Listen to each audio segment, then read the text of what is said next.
মানে এখন তো 34,000 পাওনা, সেখানে আমরা 14 দেওয়া হয়েছে আর 20,000 মানে বিসমিল্লাহ করার জন্য আর কি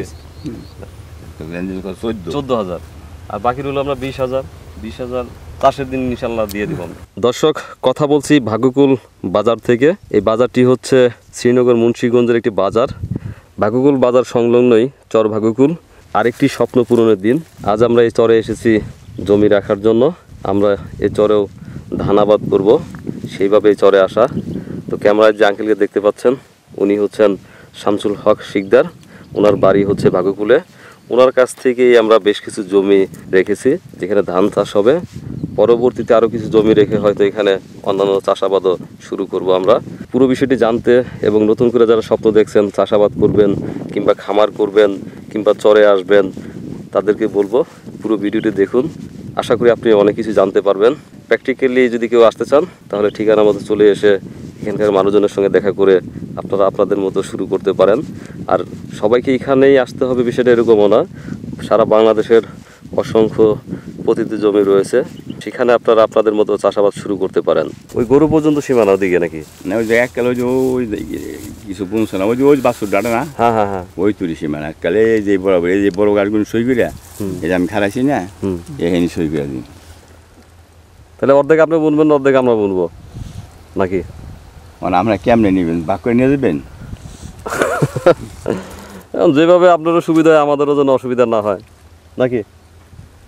সুবিধা অসুবিধার কি, সুবিধা যদি আমরা কোনো আপনি লম্বা করে বাক করে নিয়ে যান, তাহলে আমরা লম্বা লম্বি করে বাক করিয়া আমরা ওই জায়গা দিয়ে দিন, এক জায়গায় আমরা ওই জায়গায় থাকুন। যেদের একটা আছে বুঝছেন না, আর যদি কম না একসাথে থাক গাছগুলো চলে নিরাই চলে ওই ওই আমি আসল কথা করে দিই।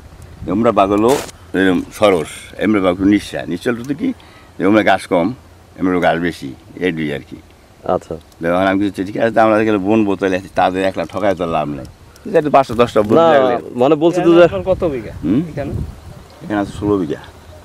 এইটার কথাই বলছিলেন নাকি? হ্যাঁ, যে সবজি চাষের সবজি ওটা কার্তিকের সময়। মানে এটা কি এই জায়গাটা? এই জায়গায় পুরো জায়গাটা যেটা দেখেন, এই যে পুরোটা মিলে 16 বিঘা। এটার কথা বলছি। এখন জায়গাটা সিদ্ধান্ত আপনি নেন, কারণ আমরা তো সবসময় আসতে পারবো না।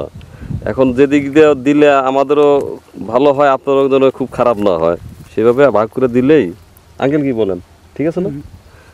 মিলমিশ করে। আর আপনারা তো দেখবেন আমরা তো আর খুব বেশি আসতে পারবো না, তো হইলে আমরা ওইভাবে বাঘেই থাক, পরে বাঘ করে নিয়ে দেবেন। মনে করেন দান হইলে এরকম বাঘ করে দেখেন না। এই চর ভাগ্যগুলো আমি বেশ কয়েকটা ভিডিও বানিয়েছি। হ্যাঁ, বেশ কিছু মানুষ এখানে আসছে, ওই যে ওখানে থাকবে, কেউ খামার করবে, কেউ জমি চাষ করবে। তো সেই ধারাবাহিকতায় আপনাকে আমি ফোন দিলাম যে একটু জমি আমরাও নিতে চাই। হ্যাঁ, তো যে আঙ্কেলের সাথে কথা বলে ওদিনকে আমরা হুট করে 2 মিনিটের মধ্যে ডিসিশন নিলাম যে আপনার সাথে আমরা চাষাবাদ করবো। হ্যাঁ, তো একটু বলেন কেমন লাগলো যে হুট করেই মানে আমরা খুব ভালো লাগছে, জড়িত হয়ে গেলাম না? হ্যাঁ। তো এখন তো ভাগ্যকুল তো ঢাকার একেবারে কাছে, অনেকেই আসতে চাইছে। এটার কারণ আমি যেটা বুঝছি এখানে এসে, সেটা হচ্ছে যে ভাগ্যকুল চরটা ঢাকার কাছে। সেখানে হচ্ছে আপনাদের আন্তরিকতা, কারণ ব্যবহার ভালো না হলে তো মানুষ যাবে না। এই চাষাবাদের জন্য পরে বললেন যে তাহলে আমরা একসাথেই করি। তো এই জমিটা আছে বলছিলেন যে 40 বিঘার মতো, কম বেশি হইতে পারে একটু। তো আমরা দুই পক্ষ একসাথে মিলে কাজ করব, কাজ করে যা ফসল হয় আমরা সমান সমান নিব, খরচ যা হয় হবে। তো এখন যদি অন্য কোনো মানুষ আরো আপনাদের এখানে আসতে চায় তাহলে তো জমি দেওয়া সম্ভব কিনা, বা কিভাবে জমি দিতে পারেন? ওইটা ওই অন্যটা জমি না আছে, ওই ভাঙ্গা নিতে ভাঙ্গা দেওয়া হইতে। আচ্ছা, ভাঙ্গে নেওয়া বিষয়টা অনেকে বুঝবে না, যেহেতু অনেক জমি পতিত আছে। তো সেগুলো তো একটু রক্ষণাবেক্ষণের জন্য আগাছা পরিষ্কার করে চাষাবাদ করবে আর কি। তো সেই চাষাবাদ করতে গেলে আপনাদের খরচ তো একটু দিতে হবে তো জমির জন্য। তো সেটা কি পরিমাণ ধরবেন? এটা ওই জমির বুঝ পরিমাণ হইব, সাপাটা একটা আর গাছের একটা। কারণ আমাদের তো 20 বিঘা দিলেন মাত্র ধান খাওয়ার জন্য, এরপর তো আমরা এটা ব্যবহার করতে পারবো না। যদি এরপরে ব্যবহার করতে পারি তাহলে পাশেরটা ওটা 2 বছরের জন্য নিতে পারবো। কতটুকু আছে জায়গায়? এই জায়গা আছে 16 বিঘা। 16 বিঘা। তো এই 16 বিঘা বাই 40 বিঘা বাদ দিয়ে এখন ধরেন যে আজকে এই ভিডিও আমি হয়তো রাত্রে ছেড়ে দিব, তাহলে আরো যদি কেউ যোগাযোগ করে তাহলে সম্ভব তো আরো অসুবিধা নেই, দেওয়া যাবে। কারণ আপনার সাথে কিন্তু আমার এই নিয়ে আজকে 3 দিন দেখা। একদিন রাত্রেবেলা আলমগীর ভাই সহ দেখা হলো চায়ের দোকানে, নাম্বার লিখে রাখলেন আমার। তো পরশুদিন রাত্রে হঠাৎ করে আঙ্কেল নিয়ে আমি ঢুকছি আপনার বরফ কলে, হঠাৎ করেই আমরা একটা লেনদেনের মধ্যে চলে গেলাম যে আপনার সাথে আমরা চাষ করবো। তো এখন আপনি তো আমার বাবার বয়সী, আঙ্কেলও আমার বাবার বয়সী। তো তো এখানে মধ্যস্থকারী বলেন আর যোগাযোগের মানুষটা আমি আর কি। হ্যাঁ। আপনার মাঝখানে আমি, হের মাঝখানে আমি। আচ্ছা তো জায়গাটা সম্পূর্ণই আপনার আমরা খালি ফলটুকু নিয়ে যাবো আর কি। লাভ লস যা থাকে আল্লাহ রিজিকে যেটা রাখছে সেটা হবে। আর অন্য কেউ যোগাযোগ করলে আপনার নাম্বার দিয়ে দিব, আপনার সাথে কথা বলে নিবে।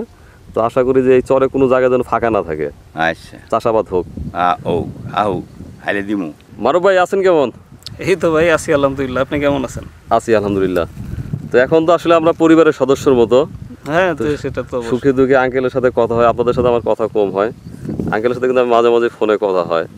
তো আজকে তো সেই ধারাবাহিকতায় ওদিনও আমরা হুট করে আসলাম এই ব্যাগকুল চরে, মনে আছে তো? হ্যাঁ হ্যাঁ তো একেবারে 3-4 ঘন্টা থাকার পরে যাওয়ার সময় হঠাৎ করে ওই আঙ্কেলের সাথে কথা বলে, শামসুল শিকদার আঙ্কেল, জি ওনার ওখানে যে কথা বলে আমরা 2 মিনিটের মধ্যে আঙ্কেল সুন্দর আবার 20 বিঘা রেখে দিলাম আমরা। না এখানে বিষয়টা হচ্ছে যে এটা আসলে ওই যদিও আসছি এই চরে একবার আইসা, কিন্তু আপনার ওই একবার আসার পরও ওই লোকজনের সাথে কথা বলে যেটা মনে হয়েছে তারা আসলে আন্তরিক এবং তারা ভালো মানুষ। এবং এখানে নিরাপত্তাজনিত কোনো সমস্যা আমার কাছে মনে হচ্ছে না, এবং এটা কাজ করার জন্য খুবই উর্বর জমি, এখানে কাজ করা যায়, এখানে চাষ। না বলছি যে আমরা হুট করে আঙ্কেল ডিসিশন নিলাম আমাদের সামনে, কত আমরা ছিলাম প্রায় 4 ঘন্টা, সেখানে লাস্টের 2 মিনিটে কিন্তু আমরা অলরেডি কিছু টাকা টোকা দিয়েও কিন্তু আমরা বুকিং দিয়ে গেলাম আর কি। চলে গেছে। তো আমি এটা বোঝাতে চাচ্ছি কেন, আসলে আমাদের এখানে যারা ইনভেস্ট করতে আসে অনেকেই না নানা ধরনের উদ্ভট প্রশ্ন করে। একজন কালকে আমাকে জিজ্ঞেস করতেছে, ভাইয়া চর কি মূল ভূখণ্ডের বাইরে? তা আমি বললাম যে চরের সংজ্ঞা কি পড়া উচিত না আপনার, যে চরে আসবেন, চর কি আপনার মূল ভূখণ্ডের মধ্যে থাকে? না চর তো বিচ্ছিন্ন হবেই, দেখি তো ওটা চর। তো এরকম উদ্ভট প্রশ্ন না করে আমার কথা হচ্ছে শুরুটা করতে হবে। না এটা আমি দেখলাম তাদের আঙ্কেল উদ্দেশ্যে- আমার চেয়ে আপনার চেয়ে ফার্স্ট হ্যাঁ, সিদ্ধান্ত নিয়ে না ফেলাইছে। সেইটাই, না এটাই দরকার। আমি তাদের উদ্দেশ্যে একটা কথাই বলবো যে আপনারা দূর থেকে ফোন কইরা এইভাবে এত কোশ্চেন না কইরা, কারণ আপনি যদি একটা কাজ Practically করার দেখেন। আগ্রহ থাকে অবশ্যই আপনার জায়গায় এসে দেখতে হবে, দেখার পর সিদ্ধান্ত আপনার, যে আপনার ভালো লাগলে কাজ করবেন, না লাগলে নাই।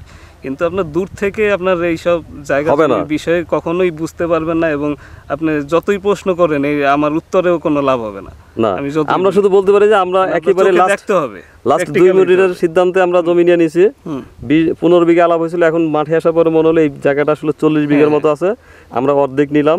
সেই অর্ধেকের টাকা সম্বন্ধে আপনারা জানেন। হ্যাঁ। আর সেকেন্ড হচ্ছে যে আমরা কিন্তু জমিটা ভাগ করেও নিচ্ছি না। না। ওই আঙ্কেল থাকবেন, শামসুল শিকদার আঙ্কেলের সাথে আমরা 40 বিঘা জমি একসাথে Jointly চাষ করব, নিতেছি, হ্যাঁ। জয়েন্টলি থাকবে। যা কিছু হবে লাভ লস অর্ধেক সে নিবে, অর্ধেক। অর্ধেক আমরা নিব। এই তো আমাদের কথা হ্যাঁ, ছিল। ওইভাবেই। তো এই মানসিকতা তো আমাদের থাকতে হবে। আমরা বলছি ঠিক আছে, আপনার সিদ্ধান্ত ঠিক, কারণ আমরা তো সবসময় এখানে আসতে পারবো না। না। আপনার জমি ভালো থাকা মানে আমাদেরটা ভালো থাকা, প্লাস এখানে ভালো কিছু হলে আরো অনেক মানুষ আসবে এখানে। আর একটা বিষয় হচ্ছে যে মানুষ বাহিরে বিভিন্ন কাজ কইরা বিভিন্নভাবে লাখ লাখ কোটি কোটি টাকা নষ্ট হইতেছে, ধরা খাচ্ছে। কিন্তু এখানে সামান্য ইনভেস্ট নিয়ে মানুষ একটু ঝুঁকি মনে করুক বা সুযোগ মনে করুক, যেইটাই মনে করুক, আমি মনে করি যে করা দরকার। মানে না, এর যে অ্যামাউন্টটা খুব বেশি না। হ্যাঁ, যেমন খুব বেশি না। আমরা এখানে মোটামুটি আমাদের হয়তো 45,000 টাকার মতো খরচ হবে। আমি হ্যাঁ। যতটুকু হিসাব করলাম যে আমরা 20 বিঘা জমিতে ধান বুনবো, আমন ধান বুনবো, যেটা আমাদের মোটামুটি 45 থেকে 50,000 টাকা সর্বোচ্চ এর খরচ ভিতরে হবে। হয়ে যাবে, তো হ্যাঁ। 50,000 টাকার রিস্ক যদি আমি নিতে না পারি, তাহলে আর আমি ব্যবসা কিভাবে কোটি কোটি টাকার বিজনেস না করবো? না, ওইটাই হচ্ছে বিষয়। আর ব্যবসা করতে গেলে তো লাভ লস থাকবেই। লাভ লস থাকবেই। ওয়ারেন বাফেট একসময় কি বিশ্বের সেরা ধনী ছিল, সে পড়ে যায় নাই? বিল গেটস কি পড়ে যায় নাই? আর সবচেয়ে বড় বিষয় হচ্ছে যে আমি অল্প টাকায় যে এই উদ্যোগটা নিতে পারতেছি, এটা মানে চর ছাড়া অন্য কোথাও আমি এইভাবে কাজ করা পসিবল না। Possible না। অল্প অর্থের মধ্যে। আচ্ছা, তো আমি লাভ লসের কথা বলছিলাম যে এই যে কতবার বিশ্বের সেরা ধনী ছিলেন বিল গেটস, জি তো ওনাকে হারায় তো আমাদের ওয়ারেন বাফেট আসলেন, উনি তো নাই। আস্তে আস্তে ফেসবুক বা ইউটিউব অন্যান্য জিনিসগুলো কিন্তু এগিয়ে যাচ্ছে। তো ব্যবসা করতে গেলে লাভ লস হবেই। হবেই।